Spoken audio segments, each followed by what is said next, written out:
This week on the Digital Marketing Scoop, we're talking about effective ways to create demand for your product through marketing.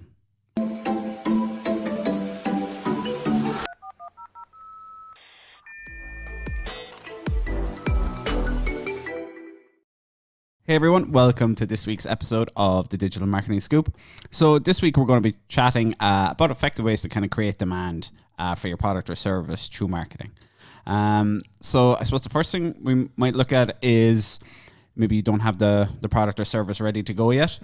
And one way to kind of, create some buzz and get some attention around it is to create kind of scarcity of the product, but also scarcity of information around the product to kind of create an aura of mystery around it. Yeah.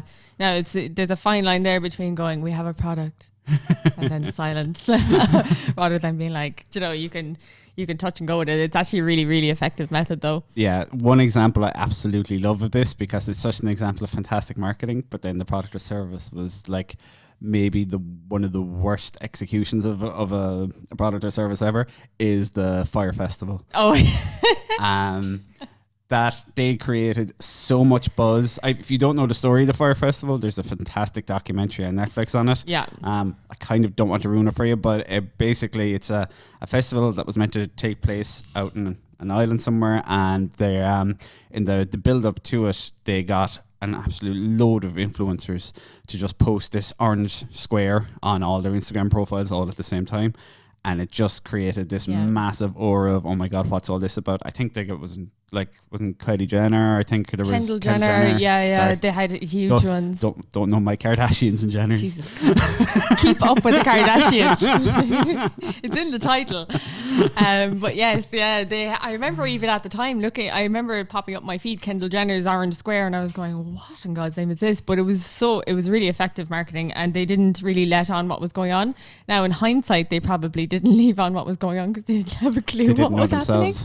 Yeah. Because the execution of it in the end, clearly, I'm going to ruin it. Yeah, it clearly shows that they didn't really know what was going on. Still a very good documentary to watch, though. It is well worth watching. It is a very good example of building that suspense, that buzz, that kind of mystique almost around the product launch. Yeah. So I suppose another great way to create demand through your marketing is social proof. So we absolutely love using video testimonials. If somebody's on a fence on a product or service, it's a great way that they're going to feel much more comfortable. Yeah. Taking that step to actually purchase it when they see others using it, when they see others happy with the product and service. Yeah. Shopify have some fantastic plugins that you can, or like add-ons that you can use for this. I know WordPress probably does as well, but Shopify stores in particular.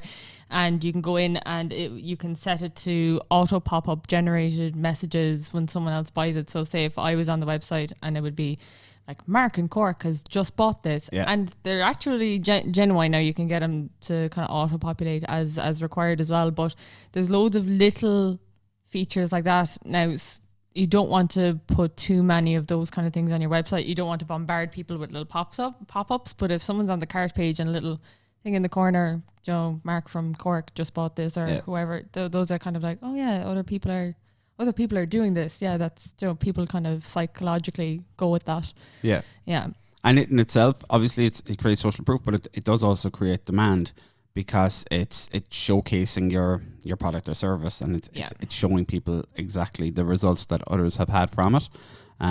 So in turn, that's going to create demand. It's going to create word of mouth. And it's just a fantastic way, basically, of showing proof that your product or service does what it says. Yeah. So another thing that's always interesting is exclusivity. Yes. So I think that kind of ties in with the scarcity sometimes a little bit. Yeah. I mean, you look at sites, I don't know if they ship over here, but there's sites like Massdrop where they do bulk discounts on pricing. So like the first 10 people will get it for a certain price. Then if 40 people buy it, it'll lower the price, all that. So they kind of create this exclusivity around the product, and it's capped at the maximum amount of people who can purchase that particular product then as well. Yeah, you even see it with Apple, when they launch a new phone, all of a sudden it's out of stock very, very quickly. Yeah, I think that's already happened, is it, with the new AirPods, the noise cancelling ones, I think. Yeah, I mean, Like that's just it's standard around a brand like Apple, where they're a luxury exclusive brand essentially, but it's so effective. I mean, God knows they probably have enough stock in that warehouse to do them the next 2 years, and they could easily just, now I don't know if that's true, but companies that do it and say that, Joe, we're actually out of stock for the next 2 weeks, and like, why don't you start putting in your email here? We'll let you know when it's done. That kind of thing. It builds hype. People just hop on it then because they think that it's like not going to be there again, or it's their one time, their chance to do it. Yeah. So another thing as well is in your messaging. So once you know your messaging is working, so again, split testing can do it there. Once you know, it's to be consistent with it, so you're delivering the same message to people over and over and over again, and so it sinks in. Yeah. And you look at the big brands. You look at Apple. Think different. Like, just do it. They're the type of things that can really sink in, and with the power of the brand, they naturally just create demand for whatever product they release next. Yeah. Messaging is so important. Again, unless you're getting it wrong, in which case, split test. I wonder how many times we can say split test. Gonna have to totally do another episode on it at some stage. And I suppose, look, the last one as well is things like affiliate programs are a really great way. So Amazon Associates, if you don't know what affiliate programs are, basically where you can sign up and you get a link, for example, to Amazon, and if somebody purchases through your link on Amazon, you get commission.